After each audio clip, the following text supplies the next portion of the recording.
বাংলাদেশ একটি শান্তিপ্রিয় দেশ।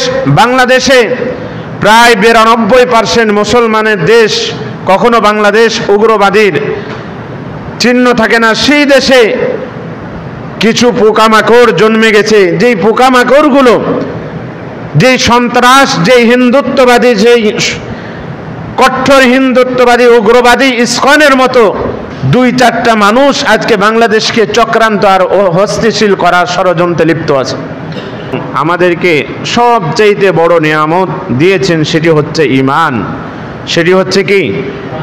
ঈমান। এই ঈমান দিয়ে যে রব আমাদেরকে ধন্য করেছেন, সে রবের প্রতি আমরা কালেমাতুশ শুকর সবাই জবান খুলে পড়ি আলহামদুলিল্লাহ। রসুলের প্রতি আমরা সবাই দুরূদ শরীফ পাঠ করি। যেই রসুলের আদর্শকে ফলো করলে মানুষ উগ্রবাদী হয় না, মানুষ সন্ত্রাসী কর্মকাণ্ড করে না, মানুষ কোরআনের মিছিলে বাধা দিতে পারে না, মানুষ কোরআনের বিতরণকে কেন্দ্র করে সেখানে হামলা, মামলা, মোকদ্দমা আর অত্যাচার নিবারণ করতে পারে না। আল্লাহ রাব্বুল আলামিন সেই রসুলের প্রতি, যেই রসুলকে আমাদের জন্য হেদায়েতের জন্য পাঠিয়েছেন, সেই রসুলের প্রতি আমরা সবাই দুরূদ শরীফ উচ্চারণ করি, সবাই পড়ি সাল্লাল্লাহু আলাইহি ওয়াসাল্লাম।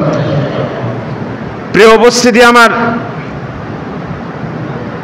গত 2 সপ্তাহ ধরে আল্লাহর খাস বান্দা কারা এর আলোচনা চলছিল। 2টা পয়েন্ট হয়েছে। এ সপ্তাহে 3 নম্বর পয়েন্ট আলোচনা হওয়ার কথা ছিল, কিন্তু দুঃখের বিষয় বাংলাদেশ একটা শান্তিপ্রিয় দেশ কিনা বলেন। এ বিষয়ে আমরা গত 1 সপ্তাহ দেখে পর্যবেক্ষণ করতেছি, বাংলাদেশে সবচাইতে 1 সপ্তাহের মধ্যে ইসকন নামক দালালেরা, যারা ভারতের মদদ, প্রত্যক্ষ মদদ আর বিগত স্বৈরাচারের পরোক্ষ মদদে তারা কাজ চালিয়ে যাচ্ছে, বাংলাদেশকে কিভাবে একটা ঝামেলার কেন্দ্রিক করা যায় এই ষড়যন্ত্রে লিপ্ত হচ্ছে। বলেন, আমরা শান্তিপ্রিয় দেশ মুসলমান হিসাবে আমরা কখনো ঝামেলায় যুক্ত হব না। তবে মনে রাখতে হবে, আমরা কখনো ইসকনকে ছেড়ে কথা বলবো না। আমি আপনাদের সামনে যে আয়াতে কারিমাটি তেলাওয়াত করেছি, এই আয়াতে কারিমাটি খুব গুরুত্বপূর্ণ।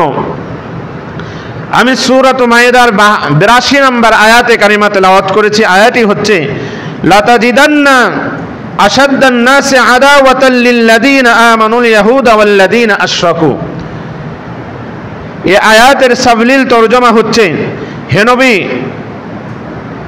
আপনি মানুষদের মধ্যে থেকে সবচাইতে শত্রু এবং শত্রুতা পোষণকারী হিন্দুত্ববাদী আর সন্ত্রাস যারা ছড়ায় তারা হচ্ছে শিরক, ইহুদি এবং মুশরিকরাকেই পাবেন, মুসলমানদেরকে কখনো পাবেন না। এই আয়াতের ব্যাখ্যায় তাফসীরে তাওজীহুল কোরআনে আল্লামা তকি উসমানী দামাত বারকাতুহু আলিয়া তিনি লিখেছেন, মক্কার মধ্যে যখন কাফেরদের অত্যাচার এবং নিষ্পেষিত এবং জুলুম অত্যাচার শুরু হয়ে গেল, তখন কিছু মানুষ, মক্কার মুসলমানদের কিছু মানুষ, তারা হাবশায় পাড়ি জমাইলে তারা হাবশায় চলে গেলেন। হাবশায় যাওয়ার পরে সেখানের বাদশা ছিল নাজ্জাশী, তাদেরকে থাকতে দিল শরণার্থী হিসাবে। থাকতে থাকতে এমন সময় হাবশায় যখন তারা নিরাপদ পেল, তখন মক্কার যারা কাফের, যারা স্টিমরোলার চালাতো, যারা নির্যাতন করত, বাদশা নাজ্জাশীকে কিছু উপঢৌকন দিয়ে চিঠি লিখলো, বাদশা নাজ্জাশী, তুমি যাদেরকে আশ্রয় দিয়েছ, এরা হচ্ছে মুসলমান, এরা হচ্ছে আল্লাহবাদী, এরা হচ্ছে আল্লাহতে বিশ্বাসী, আর তুমি একজন বিধর্মী হয়ে কেমনে তোমার রাষ্ট্রে হাবশায় তুমি মুসলমানদেরকে জায়গা করে দিলে।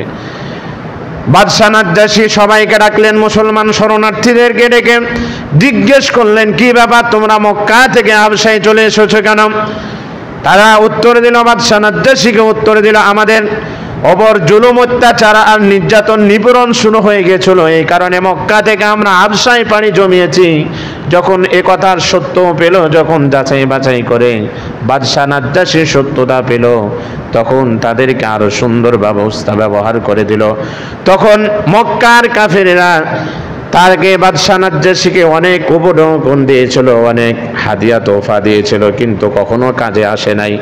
আল্লাহ রাব্বুল আলামিন বলছেন যে যাদেরকে তোমরা বন্ধু হিসাবে দুনিয়াতে সমাজে পাবো তারা কখনো বন্ধু না, তারা কখনো কি না, বন্ধু না।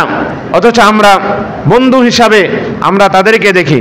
প্রিয় উপস্থিতি আমার, ইসলাম একমাত্র ধর্ম যেটা আল্লাহ রাব্বুল আলামিন স্বীকৃতি দিয়েছেন।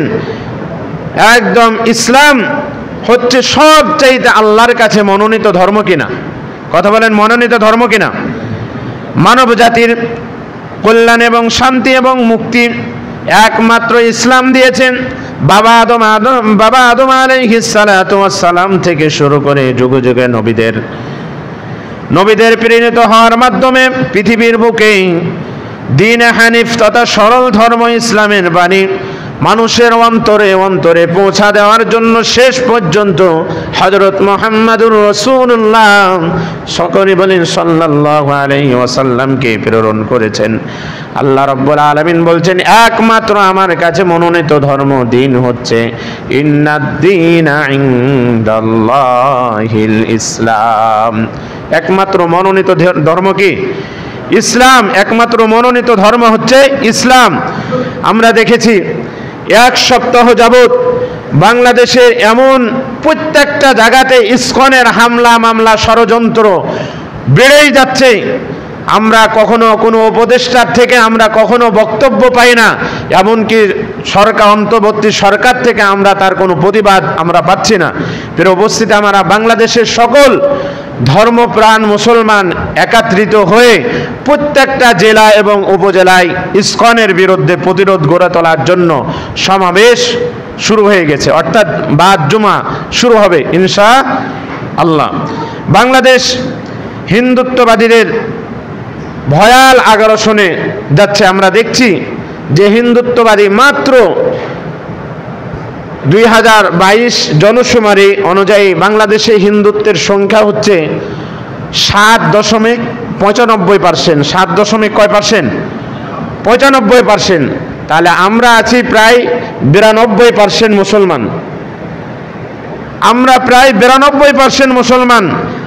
ছোট্ট, তারপরেও যারা ইসকন এরা কিঞ্চিত কয়েকটা মাত্র। কারণ ইসকন এমন একটি ধর্ম বা জাতি যারা হিন্দু থেকে আলাদা, সনাতনী ধর্ম থেকে আলাদা হয়ে তারা নিজেকে বিবাহ মুক্ত এবং তারা ধর্মযাজক হিসাবে যারা প্রচার করে এরা হচ্ছে ইসকন। ইসকন বাংলাদেশে গত বছর থেকে নিয়ে ভয়াল থাবা দিচ্ছে। আমরা 54 বছর বাংলাদেশের স্বাধীনতা পার করে দিলাম। আমরা স্বাধীনতা পার করার পরে হিন্দুদের থেকে বা অন্য অমুসলিমদের থেকে বাংলাদেশের বাঙালি বা মুসলমানদেরকে, মুসলিম মেয়েদেরকে এতটা ধর্ষণ হওয়ার আমরা কখনো প্রতিছবি দেখিনি, যতটা কয়েক মাস ধরে ইসকনেরা করেছে আমাদের মুসলিম ভাই বোনদেরকে।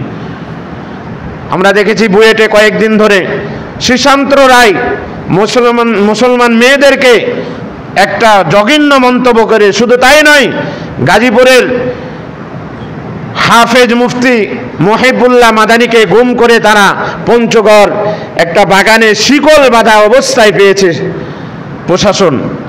আমরা তীব্র নিন্দা এবং প্রতিবাদ জানাচ্ছি সরকারকে, অবিলম্বে ইসকনকে নিষিদ্ধ করতে হবে, ঠিক কিনা? কথা বলেন, ঠিক কিনা?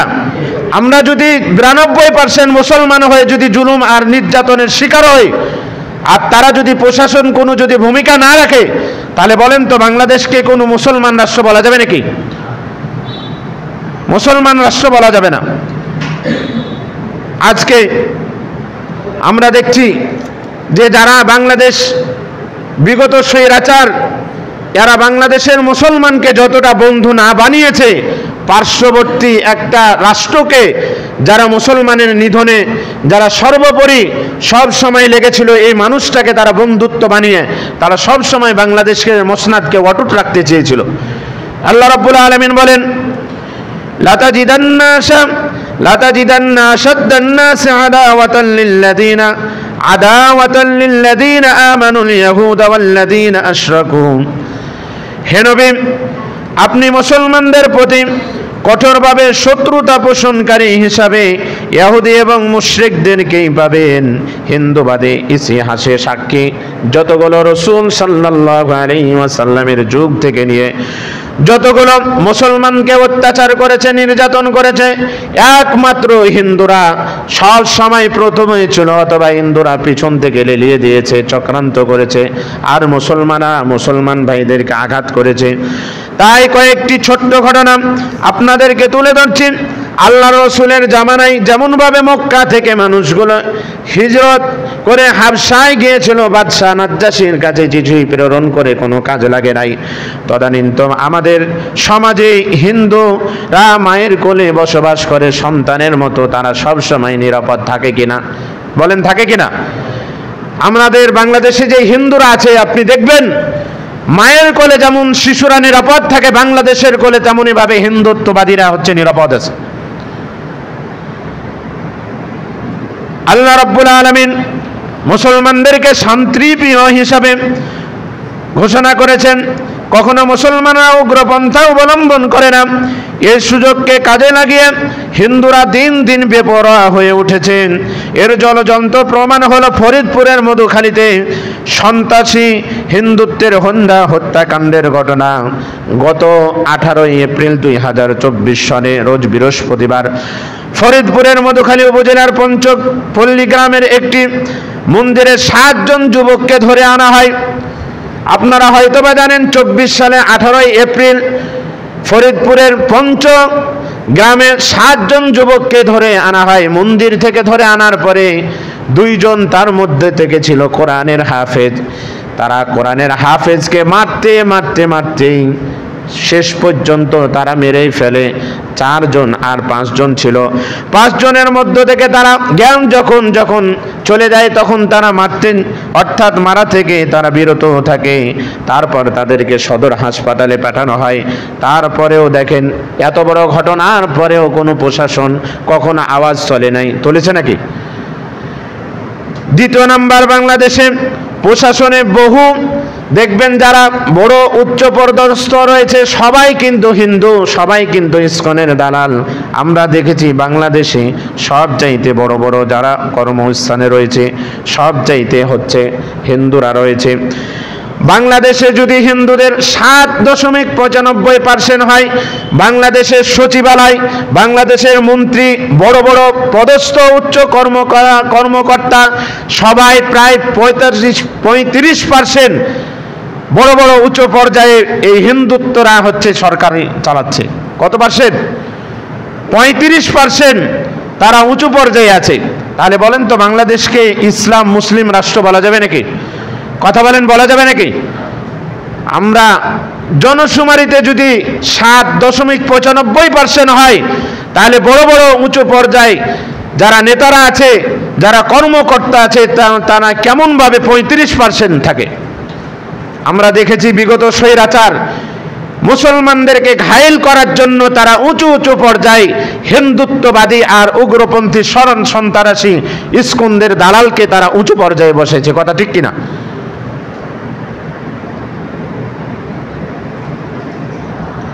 তৃতীয় নাম্বার, বহু ঘটনা দেখেছি আমরা। চট্টগ্রামের তরুণ একজন আইনজীবী সাইফুর রহমান আলিফকে চিন্ময় কৃতদাসের যারা ইঙ্গিতে স্পন্দনে যারা হত্যা করেছে, দেখেন সেই চিন্ময় কৃতদাসকে যারা ছাড়েনি, তারপরে দেখেন হিন্দুরা কিভাবে তারা মাথা খারাপ করে দিয়েছিল। অথচ বাংলার অহরহ মুসলমান আজকে গুম নির্যাতনের শিকার হচ্ছে। অথচ আমরা যারা সরকারি চাকরি করি, এমনকি অনেক দলীয় সংগঠন আছে যারা এখন পর্যন্ত ভোটের কারণে তারা এই প্রতিরোধ গড়ে তুলতে পারে না। মনে রাখতে হবে, আমরা যদি মুসলমান হয়ে থাকি তাহলে ইসকনের বিরুদ্ধে প্রত্যেকটা মানুষকে সরব থাকতে হবে। কারণ আমরা রিজিকের ভয় করি। আমরা যদি আন্দোলন করি তাহলে রিজিক বন্ধ হয়ে যাবে না। রিজিকের একমাত্র ফয়সালা কে করেন বলেন তো? আল্লাহ। আল্লাহ রাব্বুল আলামিনের উপর যদি আস্থা না থাকে, আমাকে চাকরি খাওয়ায়, মনে রাখবেন ঈমান চলে যাবে। আল্লাহ বলছেন অফিস সামাই রিজকুকুম ওয়া মা তুআদুন, আসমান থেকে তোমার রিজিকের ব্যবস্থা হয়। অথচ আমরা আমাদের চাকরির কারণে, আমাদের মনোসমর্থনের কারণে আমরা আজকে দলীয়ভাবে আমরা কখনো কিছু করতে পারছি না। কিন্তু হেফাজতে ইসলাম যারা ওলামায়ে কেরাম, যারা ইসলামী সংগঠন, সবাই প্রতিবাদ করতেছে যে ইসকনকে এখনই সময়ের দাবি বাংলাদেশ থেকে নিষিদ্ধ করতে হবে। প্রিয় উপস্থিতি আমার, ইসকন কখন থেকে এই সারা বিশ্বের মধ্যে প্রত্যেকটা রাষ্ট্রের মধ্যে কিছু না কিছু আছে, কিন্তু কিছু রাষ্ট্রে নিষিদ্ধ, আবার কিছু রাষ্ট্রে তারা গোপনীয়ভাবে সংগঠন চালাচ্ছে, আবার কিছু রাষ্ট্রে একদম তারা উন্মুক্তভাবে বুক ফুলিয়ে তারা সংগঠনকে চালাচ্ছে। আমরা দেখেছি ইসকন ইন্ডিয়া থেকে তাদের ধর্মযাজক হিসাবে বের হয়, তারপর নিউ ইয়র্কে তারা 1966 সালে নিউ ইয়র্কে তারা একদম তারা ওপেনভাবে তারা ধর্ম চর্চা করে। ইসকন আমরা সমাজের মধ্যে আমরা দেখব যারা ইসকন, মনে রাখবেন গেরুয়া পোশাক যারা পরিহিত এদেরকে ইসকন বলা হয়। এদেরকে কি বলা হয়? ইসকন বলা হয়। আমরা দেখেছি কয়েক বছর আগে ইন্ডিয়াতে এক মুসলিম বোন আল্লাহু আকবারের চিৎকারে যখন বাংলার এবং হিন্দুস্তানের মসনাদ কেঁপেছিল কেন? কথা বলেন, কেঁপেছিল কেন? ওই যে গেরুয়া বাহিনী যারা গেরুয়া পোশাক পরিধান করে এরাকে ইসকন বলা হয়। এরা দেখবেন সবসময় হুন্ডার উপর যাতায়াত করে দ্রুতভাবে। এদের হচ্ছে ধর্মচর্চা, এরা হচ্ছে মন্দিরে মন্দিরে আস্থানা গিয়ে তারাকে ধর্ম তাদের ফোকাস করার চিন্তা ভাবনা করে, এবং তারা অনেক তাদের সংগঠন আছে, তারা ধর্ম নিয়ে ব্যস্ত থাকে। কিন্তু এখন এই ইসকন তারা ধর্ষণের করা ষড়যন্ত্র লিপ্ত আছে। কিভাবে মুসলিম মেয়েদেরকে টার্গেট করা যায় আমরা দেখেছি। কয়েক দিন হলো গাজীপুর কালিয়াকৈর আছে একটা থানা, উপজেলা আছে। এই উপজেলার ছোট্ট একটা 14 বছরের মেয়ে, বাংলার মুসলিম মেয়েকে তারা 3 দিন যাবত তারা অন্ধকারে একটা কুঠির মধ্যে, একটা ঘরের মধ্যে 3 জন তারা ধর্ষণ করে। নাউজুবিল্লাহ বলবেন না। অথচ আমরা কখনো প্রতিবাদ দেখেছি? আমরা দেখি নাই। আমরা দেখলাম গাজীপুরের এসআই মুনির এই প্রশাসনের মধ্যে কিছু ইসকনের দালাল হয়ে তারা মেয়ের পরিবারের বিরুদ্ধে তারা বলছে নাকি প্রেম সংগঠিত কারণে জয় কুমার দাস এই মুসলিম মেয়েকে ধর্ষণ করেছে। বলেন তো, একটা 14 বছরের মেয়ে কেমনে একটা হিন্দুর সাথে প্রেম করে? আমাদের বিপ্লব মুজাহিদ আতাউর রহমান বিক্রমপুরী তিনি হসপিটালে যে এসআই মুনিরকে বাংলাদেশে কোথাও পায়নি, টয়লেটের মধ্যে আত্মগোপনে ছিল।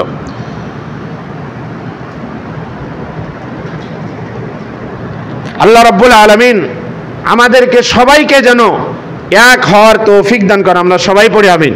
বলেন তো, আমাদের মুসলিমকে এক হতে হবে কিনা? কথা বলেন, এক হতে হবে না?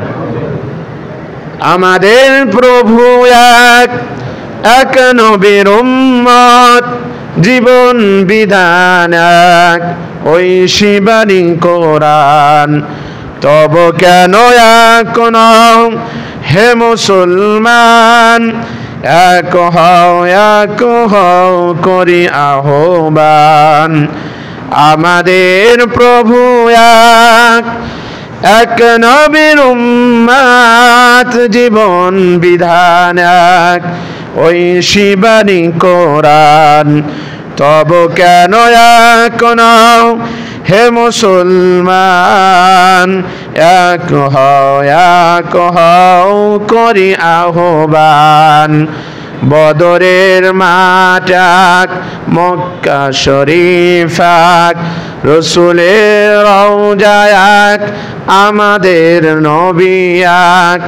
তব কেন এক নও হে মুসলমান, এক হও করি আহ্বান। আমাদের প্রভু এক, এক নবীর উম্মত, জীবন বিধান এক, ওই শিবানী কোরআন। তব কেন এক নও হে মুসলমান, এক হও করি আহ্বান। আল্লাহ রাব্বুল আলামিন আমাদের সকলকে এক হওয়ার তৌফিক দান করেন। আমরা সবাই পড়ে আমিন। প্রিয় উপস্থিতি আমার, ISKCON International Society for Krishna ফরসেশন, এই তার ছোট্ট মিনিং হচ্ছে ইসকন নামে। এই ইসকন আমরা দেখেছি যে ইসকনের যে ভয়াবহতা, আপনাদেরকে ছোট্ট একটা জিনিস দেখাই। এই ইসকন এমনভাবে বাংলাদেশে হয়েছে 2014 সালে। তারা স্বামীবাগে, ঢাকার স্বামীবাগে তারাবির নামাজে বাধা দেয় ইসকন। সে সময় হিন্দু মুসলিম সংঘর্ষে বেশ কয়েকজন আহত হয় কিনা আমরা দেখেছি। স্বামীবাগ ঢাকার 2014 সালে তারাবির নামাজে তারা বাধা দেয়। কত বড় সাহস! তারা মাত্র কয়েকটি মানুষ, তারপরেও তারা একটা মুসলিম রাষ্ট্রে তারাবির নামাজ পড়তে দেয় নাই। 2016 সালে সিলেটের ইসকন মন্দির থেকে পার্শ্ববর্তী মসজিদের মুসাল্লিদের ওপর গুলি বর্ষণ করে, ঠিক কিনা? তারপর ইসকনের বিরুদ্ধে আপনি যদি স্ট্যাটাস দেন তাহলে আপনাকে গুম করা হয়। শুধু তাই নয়, আমাদের রাজশাহীর একজন আছে, এই বলেছিল যে এখন থেকে চট্টগ্রাম থেকে বীর চট্টলা থেকে শুরু মুসলমানদেরকে নিধনের কাজে আমরা নেমে গেছি। আমাদের সকলকে ঐক্যবদ্ধ হও, আমরা কিভাবে আমাদের টার্গেটকে সাকসেসফুল করতে হবে। তাদের কিছু নমুনা, তারা কিভাবে মুসলিম মেয়েদেরকে দেখেন, কিভাবে তারা মুসলিম মেয়েদেরকে প্রতারণার শিকার করছে। তাদের লেবাস এবং পোশাক হচ্ছে সাদা অথবা পাঞ্জাবি এবং পায়জামা পোশাক পরিধান করে কিনা? কথা বলেন, ইসকন পরিধান করে কিনা? এবং তারা ধর্মচর্চায় ব্যস্ত থাকে।